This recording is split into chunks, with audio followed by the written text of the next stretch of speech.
ሞትም ሲኦልም ሁሉም ሙታናቸውን ይሰጣሉ። እናም ከሁሉም እንደየሥራቸው መጠን ይፈረድባቸዋል። ሞትና ሲኦል ከዚያ በኋላ አይፈለጉም። ስለሆነም እነሱ በመጀመሪያ ወደ እሳት ባህር ይጣላሉ። ከዛ ጊዜ በማይኖርበት ዘላለም ውስጥ ይኖሩ ዘንድ ዘላለማዊ ጥፋታቸው ይታተማል። በሕይወት መጽሐፍ ተጽፎ ያልተገኘው ማንኛውም በእሳት ባህር ውስጥ ተጣለ ይላል ራእይ ምዕራፍ 20 ቁጥር 15። ይህ ሁለተኛው ሞት ነው። እግዚአብሔር ፍቅር ነው። በዚያውም ልክ ደግሞ ብርሃንም ነው።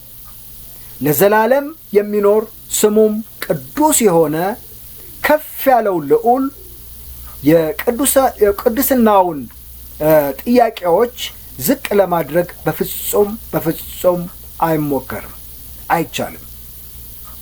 የብሉይ ኪዳን ውሳኔ ኃጢአተኞችንም ከቶ የማያነጻ የሚል ነበር በዘኍልቍ ምዕራፍ 14 ቁጥር 18 ላይ። በአዲስ ኪዳን ውስጥ ደግሞ አንድያ ልጁን ንጹሑን በኃጢአተኞች ፈንታ ለሞት አሳልፎ በመስጠት አማካኝነት የመጣውን አስደናቂውን የመቤዠትና የደህንነት እውነት ተመልክተናል።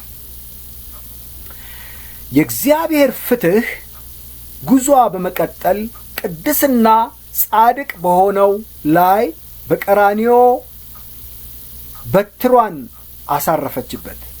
ሁለተኛ ቆሮንቶስ ምዕራፍ 5 ቁጥር 21። እግዚአብሔርም እርሱን ከሙታን መካከል በማስነሳት ለፍጹሙ መሥዋዕት የሰጠውን ዋጋ ያሳየ ሲሆን አሁን ደግሞ እርሱን ለሚያምኑት ሁሉ ነፃ ይቅርታን በመስጠትና በማጽደቅ የእርሱን ጻድቅነት ይመሰክራል ወይም ያውጃል። ክብር ለአምላካችን ለእግዚአብሔር ይሁን።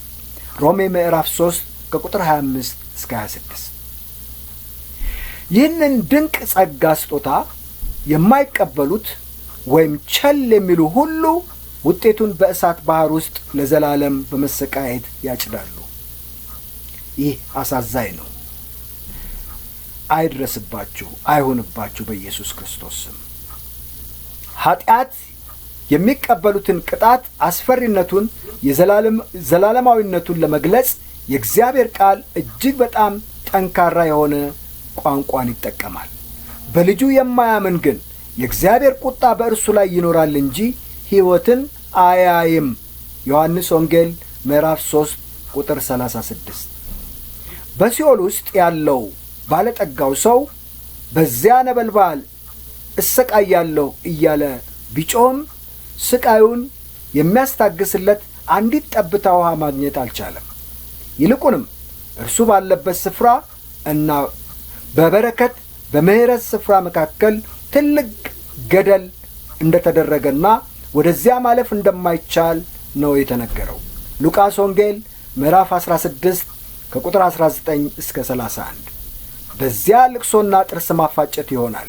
ማቴዎስ ወንጌል ምዕራፍ 13 42 እንዲሁም ምዕራፍ 22 ቁጥር 13ን ተመልከቱ። ፍርድን መቀበል ሁለተኛ ተሰሎንቄ ምዕራፍ 2 ቁጥር 12። ጽድቅ፣ ጨለማ ለዘላለም የተጠቀሰባቸው ናቸው። ይሁዳ ምዕራፍ 13 ላይ ይናገራል። ምዕራፍ 1 13 ላይ እግዚአብሔርን የማያመልኩ እስከሚጠፉበት እስከ ፍርድ ቀን ድረስ ሁለተኛ ጴጥሮስ ምዕራፍ 3 ቁጥር 7 የሚፈጥን ጥፋት ሁለተኛ ጴጥሮስ ምዕራፍ 2 ቁጥር 1 ስርየት የሌለው ኃጢአት ማቴዎስ ወንጌል ምዕራፍ 12 ከ31 እስከ 32 እና እነዚህን የመሳሰሉ አባባሎች ኃጥአን የሚጠብቃቸው ፍርድ ያለውን ዘላለማዊ አስፈሪ ባህሪ እንዲሁም ደግሞ ታማኝ የሆነ ልብ ላላቸው ለማሳመን በእርግጥ በቂ ናቸው። ከዚህ ጋር